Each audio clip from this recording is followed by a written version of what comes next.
Naghiwalay sina Pablo at Bernabe. Makalipas ang ilang araw, sinabi ni Pablo kay Bernabe, "Bumalik tayo sa lahat ng bayan na pinangaralan natin ang salita ng Panginoon at dalawin natin ang ating mga kapatid para malaman natin ang kalagayan nila."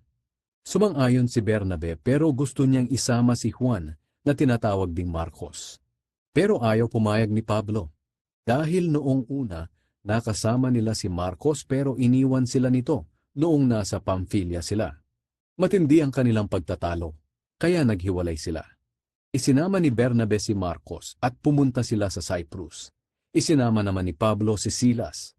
Bago sila umalis, ipinanalangin sila ng mga kapatid na tulungan sila ng Panginoon sa kanilang paglalakbay.